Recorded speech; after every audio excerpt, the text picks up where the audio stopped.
he told you he practiced that shot. Okay, he does not practice that He told shot. that. He's never practiced Everybody that said shot. that. Come on, practice that shot. Skip. See, when Did he practice shooting it short from the corner? Who's ever shot it? Why do you keep doing that? I know, but nobody's ever shot it short from the corner and it bounced twice and hit both sides of the rim and fell. No. It just won't fall. It won't go in. It's physically impossible. Stop. Okay. You know you know I'm right about this. You know he didn't mean the literal sense where he practiced that shot. He shot it short. It hit the rim, hit the other side, hit the back, and went in. That's not what he means. If he had Ray Allen that shot, you got me. But he didn't Ray Allen that shot, right? It had the same result. He shot it short. He missed that shot. That's the truth. He missed that shot. No, he didn't. And somehow it went in. It was the hand of God. No, he shot it. He put it in. It was just meant to. He did not put it in. Did he intend it to hit in front of the rim? No, he did not. Skip. Daryl Morey built this thing through analytics and his evaluation of the way we take down the Golden State Warriors. We shoot more threes, make more threes than them. All right. Okay. Golden State is wounded. We don't believe the Warriors will be ever the Warriors again as we know them. And he's willing to scrap this. Even after a team that you've been chasing, their boat has, for lack of a better word, blown an engine. Yep. And you're fine. You're still in this race. So in other words, you say, you know what? We're going to blow our engine too. We're going to turn this whole thing over. Skip, this is a panic move. One team is, now you got to hope Klay comes back at some point in time next year and be healthy. Or Golden State's really not going to be the Golden State that we know. I don't believe Kevin Durant because, you know, when you get in that boot, Skip, that calf is going to, it's not like Kevin Durant got, you know, big ginormous softball calves. So that leg is going to atrophy some. So you're calling this a panic move, and it would be because it's time to panic. Why? Because if you try to go as is between James and Chris Paul, and I think you would agree with this, that's going to fester, that's going to flare on occasion, and finally.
That's going to explode. Well, then you got to get one of them up out of there then. Okay. Well, how do you do that? You're stuck with gigantic. You're not going to trade Chris Paul's contract. It's what is it? $40 million. Yep, 41.3. Okay. All right. Well, you can't trade that, so you're stuck with that.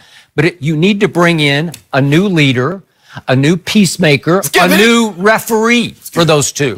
That's what he would be. This is how you know there's a hierarchy. You're not coming in no matter, and just all of a sudden, Chris Paul's like, bruh, I got more All-NBA, I got more All-Star appearances than you. James Harden says likewise. He's not coming in being no leader. You think Chris Paul and James Harden's gonna listen to Jimmy Butler? I do. And in part because he's more physically imposing than either one of those guys. Skip, this ain't boxing. This ain't the NBA. They go by skill in the NBA. Okay, I got it. But sometimes in the locker room when push comes to shove, if one guy stands up and gets right in the face and says, "What are you going to do about it, Chris Paul?" Yeah.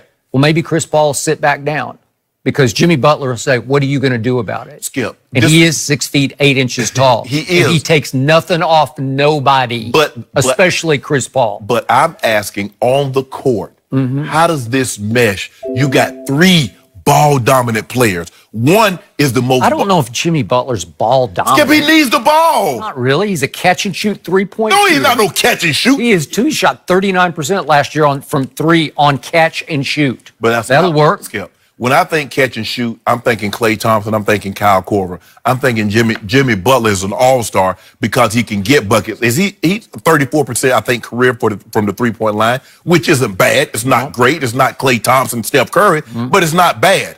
But that's not what he is. He's not a three-point marksman. So in other words, now all of a sudden, Darren Moore, what you're telling us, you don't believe the three-point taking and making threes is the way to beat the Warriors. Maybe he's going to dial that down. What I need to hear him saying. Okay. Because he's pounded over everybody's head that will listen. He sent all these, remember all the analytics he sent in about to the NBA about how they missed calls and he paid all this money. Okay, I got it. So the ESPN report said that 2 of 3 players would have to go to Philly. And maybe this whole thing's pie in the sky. I don't know, because I don't know what. If I'm Philly, I don't let him go. I'm going to figure out how to keep Jimmy Butler. But let's just say they were open to this deal. So 2 of 3 are Capella and Eric Gordon and PJ Tucker.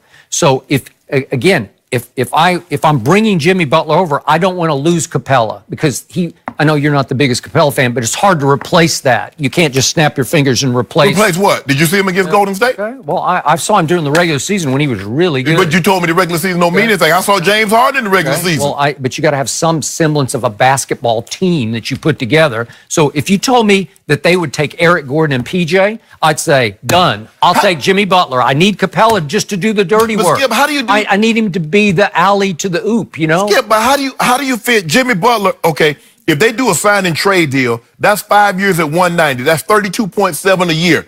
Okay, how do you get that? And Chris Paul's 38 million, and Clint Capella's 20 million, and James Harden 40 million under the cap.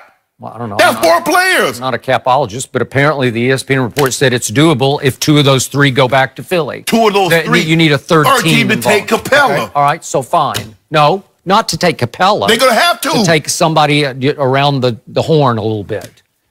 Those 3 of those guys are going to have to leave. Philly would have to absorb 2 of those, which would mean I'm not sure all 3 would have to leave. I guarantee, Skip, Skip, how? How are you going to do you understand? I don't know. This is too complicated. No, it's not.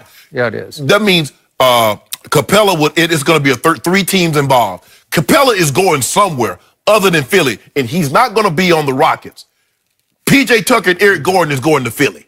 If this deal were to happen, that's the only way it can happen, Skip. You can't fit 20 million, 32 million, 38 million, and 40 million under the cap. Well, you can if 2 of them are already your guys. You know, I think it would work. I don't think so. Okay. Skip, they would have 3. They could have 3 max player and a $20 million player. Okay, so you're saying this won't work then? No, you're saying? Not with Capella still on the roster. Yeah, it would work if Capella went somewhere else and you traded Gordon and Tucker, and now you got Jimmy Butler. You would have what they would call a big 3. Those salaries, yeah, those 3 max salaries. But no. You couldn't put Clint Capella on that roster and still fit all 3 of those guys on there. Okay, well then I don't know how you'd fill out the rest of the roster. So Yeah, exactly. Okay, that's my point. Austin Rivers is a free agent. You still got Gerald Green. You got Daniel House as shooters that you could bring back. I don't know. You'd still need some big people to do some big things. How about you stand pat and Chris Paul and James Harden put their egos aside? Skip, we believe that if they had got the 2 seed, they'd have gotten to the Western Conference Finals. I believe they would have beat anyone else in the West other than Golden State. But they goofed it off. James Harden missed the free throw. Paul George came down and hit a 3. They ended up winning the game and pushed them down. And so instead of getting Golden State in the Western Conference Finals, who knows? Kevin Durant's out for the entirety of the series, Skip. Now we might be having a total different discussion. But because they goofed it off, they ended up getting Golden State in the second round. Now Daryl Morey is willing to blow the thing entirely up. The problem is Chris Paul is over the hill. Okay. Chris Paul can't live up closely to the problem was Daryl Morey gave him, going back a summer ago, the max. And he's not worth it anymore. He degenerated right before your very eyes to the point that he lost a step, so he doesn't defend the way he used to. He has no lift on any of his jump shots, so he can't shoot it even the way he used to shoot it, which wasn't great to start with. So he's a shell of himself to me. So that's why you need a Jimmy Butler, because if you stay as is, you're ball dominant with James Harden and you don't have enough else around him. You need another star. You're a one-star team because Chris Paul is no longer a star. Well, if you keep Chris Paul on that roster and he's over the hill, Jimmy Butler's not bringing a potion, a fountain of youth, so Chris Paul can drink it. 29. I mean, Jimmy Butler's still 29, so he can live up. But Chris Paul's still the guy that you said is over the hill, still on the roster. But whatever you can get out of Chris Paul, Jimmy would get out of him. What he can just do it more with his mind than his body anymore, like we heard from Ray Leonard that time. You know, at a certain age, it's more about your head than your body. And that's what you could get from Chris Paul. And Jimmy Butler would help bring back out whatever the savvy was, the know-how. He would get the most you could get out of Chris Paul. But if you go as is, they're going to be a disaster next year.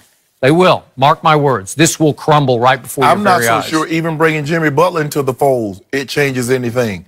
If the reports are true, that James Harden gave an edit, says him or I, Chris Paul says, I want to be traded, you need to move me. How does Jimmy Butler resolve that? The issues, because the underlying thing that caused this is still there.